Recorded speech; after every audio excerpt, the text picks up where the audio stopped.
जय हिंद students, welcome back to Archana Sharma learning academy. English for beginners में अभी तक हमने हेल्पिंग वर्ब, मेन वर्ब और सब्जेक्ट का एग्रीमेंट पढ़ा है। ये सेशन पूरा का पूरा सेंटेंस बनाने के ऊपर है, किस तरीके से हमें सेंटेंस को बनाना है। उसी सीरीज में आज हम सीख रहे हैं कि सेंटेंस स्ट्रक्चर तो हमने सीख लिया 8th वाले हमारे वीडियो में। आज हम सीख रहे हैं कि अफर्मेटिव सेंटेंसेस को किस तरीके से हम चेक कर सकते हैं कि ये गलत है या फिर ये सही है। तो आप पेन ले लीजिए, बिल्कुल तैयार हो जाइए, रजिस्टर आपके पास होगा। वीडियो अगर अच्छे लग रहे हैं तो आप इसको प्लीज लाइक जरूर कीजिए, शेयर कीजिए सबके साथ और चैनल को सब्सक्राइब कीजिए। तो चलिए वीडियो शुरू करते हैं। सबसे पहले आपको नॉलेज लेनी है, उसके बाद राइटिंग प्रैक्टिस बहुत ज़रूरी है और साथ साथ ओरल प्रैक्टिस करिए। वो दिन दूर नहीं जब आप अच्छी इंग्लिश लिखना भी सीखेंगे और बोलना भी। यहाँ पर हमने आपको कुछ शब्दों का समूह यानी ग्रुप ऑफ वर्ड्स दिए हुए हैं। आप इनको इजीली चेक कर सकते हैं। कभी कभी हम इस तरह की गलतियां करते हैं। She has any pain, we can yesterday wrote a poem, they tells story me, he a book read, you are submit your fee, I was submit my book, you are come here। तो ये कुछ ऐसे शब्द हैं जिसमें बहुत सारी गलतियां हैं। तो ये गलतियां हम आगे जाकर चेक करेंगे और इनको ठीक करने की कोशिश करेंगे। यहाँ पर कुछ रूल्स हैं जो आप अपनी नोटबुक में नोट करना है, जिनको आपको सबसे पहले सेंटेंस में हर पार्ट्स ऑफ स्पीच का अपना एक अलग प्लेस होता है। Noun, pronoun, adjective, verb, adverb, preposition, conjunction, interjection, इनका सबका अलग अलग प्लेस होता है और इनको सेंटेंस में वहीं पर लिखना होता है जहां पर इनकी वैल्यू होती है, यानी इनको आप आगे पीछे नहीं कर सकते। अब किसी भी सब्जेक्ट के साथ कोई भी हेल्पिंग वर्ब नहीं चलता है। सिंगुलर सब्जेक्ट के साथ सिंगुलर ही हेल्पिंग वर्ब चलेगा या फिर सिंगुलर सब्जेक्ट के साथ सिंगुलर ही मेन वर्ब चलेगा, ये आपको ध्यान रखना है। दूसरी बात, हेल्पिंग वर्ब हमेशा सब्जेक्ट के अकॉर्डिंग होगी। हम सब्जेक्ट को हेल्पिंग वर्ब के अकॉर्डिंग नहीं लगा सकते। हेल्पिंग वर्ब क्योंकि बाद में लगती है सब्जेक्ट से, तो ये हेल्पिंग वर्ब हमेशा ही सब्जेक्ट के अकॉर्डिंग लिखनी है। सब्जेक्ट प्लूरल तो helping verb plural, subject singular तो हेल्पिंग वर्ब सिंगुलर। दूसरी बात आती है, किसी भी हेल्पिंग वर्ब के साथ हम कोई भी मेन वर्ब नहीं लगा सकते। हेल्पिंग वर्ब कौन कौन सी होती हैं आपको पता है। To be verb, to have verb, to do verb और मॉडल जो होते हैं ये हेल्पिंग वर्ब का काम करते हैं। इनके साथ हम किसी भी मेन वर्ब को नहीं लगा सकते। हमेशा मेन वर्ब हेल्पिंग वर्ब के अकॉर्डिंग लगेगी। हेल्पिंग वर्ब अगर टू बी है तो आपको पता है उसके साथ आप क्या लगाएंगे, वर्ब की फर्स्ट फॉर्म में ing यूज करेंगे। अगर वो टू हैव है तो आपको थर्ड फॉर्म लगानी है। ये सभी हम अपने पहले और दूसरे वीडियो में पढ़ चुके हैं। अगर आप वीडियो को बीच में से देखना शुरू करते हैं सीरीज के, तो याद रखिए आपके लिए इंग्लिश समझना मुश्किल होगा। इसलिए जब कभी भी आप किसी एक वीडियो से इस तरह से मिलें तो आप शुरू से देखना शुरू करें और रजिस्टर में नोट करते चलें। तो यहाँ तक आपको समझ में आ गया कि पहले सब्जेक्ट लिखा जाता है, उसके अनुसार हेल्पिंग वर्ब लिखी जाती है और उसके अनुसार फिर मेन वर्ब लिखा जाता है। तो ये सेंटेंसेस यहाँ पर अभी दिए हुए हैं, यहाँ बहुत सारी गलतियां हैं। इन्हीं सेंटेंस को हम आगे सही करेंगे।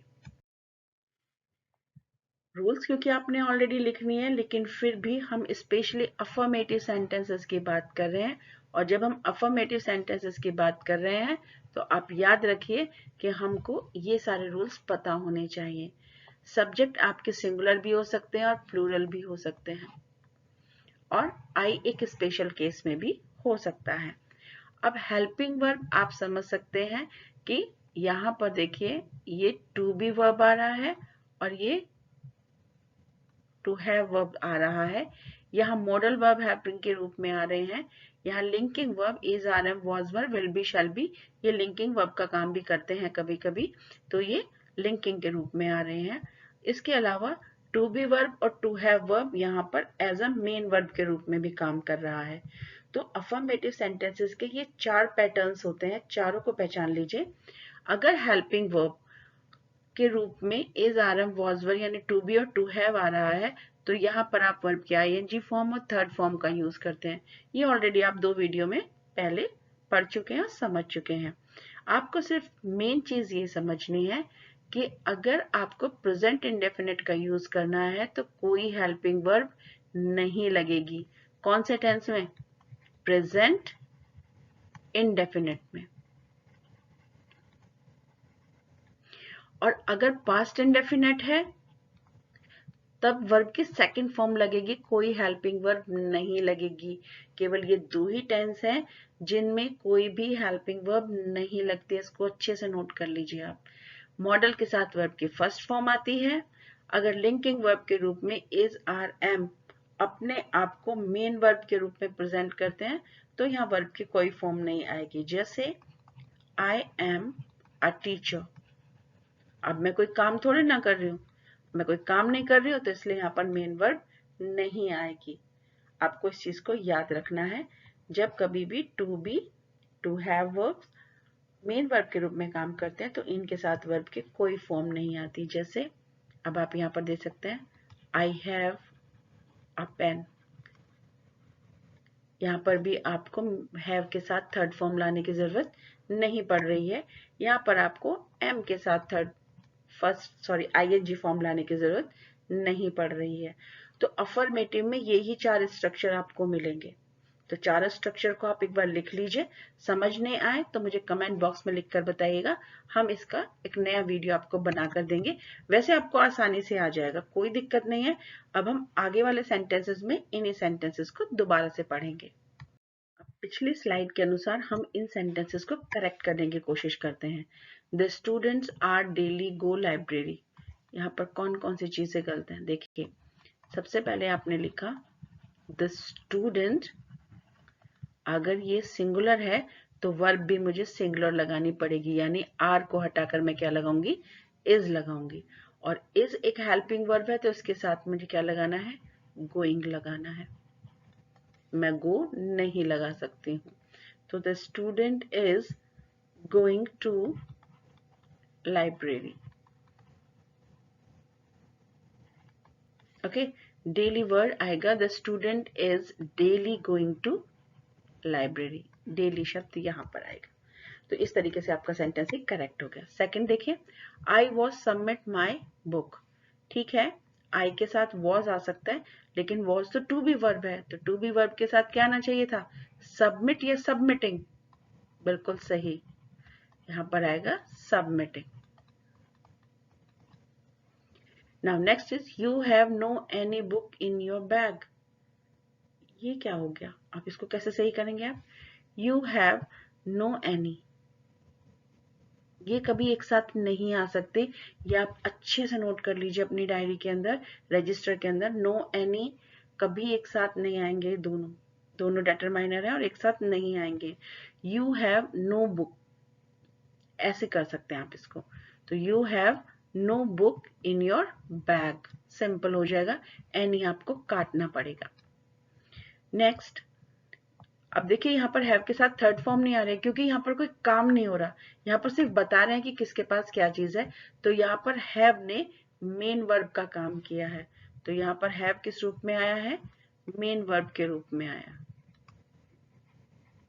Okay, they are write nothing, sorry they were write nothing. अब यहाँ पर वर आया है तो वर के साथ अब आप समझ गए क्या आने वाला है? यहाँ पर राइटिंग आएगा क्योंकि वर टू बी फॉर्म है और यहाँ पर आपको राइटिंग करना है।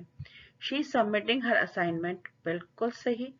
लेकिन आईएनजी फॉर्म से पहले तो टू बी आना चाहिए यहाँ पर। तो टू बी में आप क्या आ सकता है? यहाँ पर देखिए, पास्ट टेंस है तो वाज लगाएंगे और प्रेजेंट टेंस है तो इज लग सकता है। इसके अलावा कुछ आ ही नहीं सकता। Next, I belongs to India. I एक स्पेशल केस है, यहाँ पर आई के साथ वर्ब की हमेशा फर्स्ट फॉर्म आती है और हमने यहाँ पर एस लगा दिया तो ये हो गई गड़बड़। हमको ये एस हटाना पड़ेगा। I belong to India. I यहाँ पर प्लूरल का काम कर रहा है तो यहाँ पर हमको बिलोंग लगाना पड़ेगा। BLONG, S नहीं लगाएंगे हम। Next, he has complete the project on time। he singular है, इसके साथ हमने सिंगुलर लगाया है, has बिल्कुल सही। लेकिन आपको पता है कि has के साथ हम हमेशा वर्ब की थर्ड फॉर्म का यूज करते हैं, तो यहाँ क्या वर्ड आएगा, completed। ये यहाँ पर आपको लाना पड़ेगा। Next, we can very good work. अब कैन के बाद यहाँ पर मॉडल है कैन, तो मॉडल के बाद वर्ब की कौन सी फॉर्म आती है, फर्स्ट फॉर्म हमको यहाँ पर लानी पड़ेगी। We can do very good work, तो यहाँ पर आपको कैन के बाद लगाना पड़ेगा do. We can do very good work. Next, he could played football at the age of 9। Okay, he के साथ हमने could लगाया है और could के साथ आप यहाँ पर वर्ब की फर्स्ट फॉर्म लेकर आते हैं, क्योंकि could क्या है, could है मॉडल, तो मॉडल के साथ आपने क्या करा, वर्ब की फर्स्ट फॉर्म लगानी है, तो प्लेड की जगह मैं क्या लिखूंगी, प्ले, और ed यहाँ से हट जाएगा। 10th सेंटेंस में हम देख रहे हैं you are very silence person, तो यू भी सही है, आर भी सही है, यहाँ पर गड़बड़ हो गई, साइलेंस की जगह पर हम यूज करेंगे साइलेंट। एडजेक्टिव का यूज यहाँ पर हम कर रहे हैं, तो एक अलग तरह का सेंटेंस हो गया, लेकिन फिर भी आप देख लें इस तरह के सेंटेंसेस भी आपको आगे मिलेंगे कि जहां आपको ये नहीं पता चलेगा कि आपको ब्यूटी लगाना है या ब्यूटीफुल लगाना है, ब्रेवरी लगाना है कि ब्रेव लगाना है, इसका अलग से वीडियो बन जाएगा, आप बिल्कुल चिंता ना करें। लेकिन आप बस यहाँ से ये सीख लीजिए कि किस वर्ब के साथ कौन सा वर्ब दूसरा यूज होगा, या किस सब्जेक्ट के साथ कौन सा हेल्पिंग वर्ब लगेगा और किस हेल्पिंग वर्ब के साथ कौन सा वर्ब लगेगा। अब यहाँ इन सेंटेंसेस को आपको खुद सही करके देखना है। She has any pain, weekend yesterday wrote a poem, they tells story me, he a book read, ये सारे सेंटेंसेस गलत हैं। अब इन सारे सेंटेंसेस को आपको क्या करना है, सही कर लिखना है। तो पेन उठाइए, रजिस्टर लीजिए और इस एक्सरसाइज को तुरंत सॉल्व करिए और कमेंट बॉक्स में लिखकर हमें बताइए। देखिए, मेरा काम है आपको पढ़ाना, लेकिन समझना, पढ़ना और सीखना, ये तीनों काम आपको करने हैं। आप जितने ईमानदारी से करेंगे, आपका रिजल्ट उतना ही अच्छा रहेगा। वर्ब्स की कुछ फॉर्म्स हैं जो हम चेक कर लेते हैं, क्योंकि वर्ब्स की फॉर्म अगर हमें पता नहीं होगी तो हम सेंटेंसेस को बना नहीं पाएंगे। तो वर्ब की फर्स्ट फॉर्म और सेकंड फॉर्म ये फाइनाइट वर्ब के रूप में यूज होती हैं, और जबकि पास्ट पार्टिसिपल और प्रेजेंट पार्टिसिपल को हम नॉन फाइनाइट वर्ब के यूज करते हैं। हेल्पिंग वर्ब भी आपकी फाइनाइट वर्ब ही कहलाती हैं। ओके, तो एडमिट का मीनिंग क्या होता है, किसी को दाखिला दिलवाना या फिर किसी को कहीं पर भर्ती करना। उसके बाद हम बात कर रहे हैं एडवाइस का मतलब सलाह देना, एफोर्ड का मतलब वहन करना, किसी चीज को सहन करना, एफोर्ड करना, एग्री किसी बात पर सहमत होना, अलाइट यानी कहीं पर धीरे से उतर जाना, जैसे कि बटरफ्लाई पौधों पर उतर कर बैठ गई, तो दैट इज अलाइट करना, अलाउ करना किसी को इजाजत दे देना, एनिमेट करना लाइफ देना किसी चीज को, एनिमेशन होता है ना, यहीं से ये वर्ड आया, एनिमेट का मतलब किसी को लाइफ दे देना। किसी जैसे कि बेजान वस्तु है उसको आपने एनिमेट कर दिया यानी उसको लाइफ दे दी, तो इट इज कॉल्ड एनिमेशन करना उसका। अनाउंस करना यानी कि किसी चीज का अनाउंसमेंट करने के लिए ये शब्द आता है, बहुत तेज आवाज में किसी चीज को दूसरों तक पहुंचाना, दैट इज अनाउंस करना। आंसर करना, जवाब देना, अपोलोजाइज क्षमा मांगना। तो ये कुछ वर्ब के फॉर्म्स हैं जिनका आपको सेकंड फॉर्म भी पता होना चाहिए और थर्ड फॉर्म भी और आईएनजी फॉर्म भी। तो नोट करते चले जाइएगा, इन शब्दों के मीनिंग अगर आपको पता होंगे तो बहुत आसानी से आप अपने सेंटेंसेस को बना पाएंगे। एज यूजुअल मेरा आपको ये सलाह रहेगी, दोहराना जरूर है, लिखना और प्रैक्टिस भी करना है, बोलिएगा जरूर, बोलने से आपको और ज्यादा कॉन्फिडेंस आता है कि आप बोल पाते हैं। हिम्मत बनाए रखिए, बीच में बिल्कुल भी चीजें नहीं छोड़नी है आपको। चैनल को सब्सक्राइब कीजिए और उन सभी लोगों के साथ शेयर कीजिए जो इंग्लिश सीखना पढ़ना चाहते हैं। All the best from my side. हमारे नोट्स आपको हमारे ब्लॉग पर मिल जाएंगे, आप वहां से ले सकते हैं।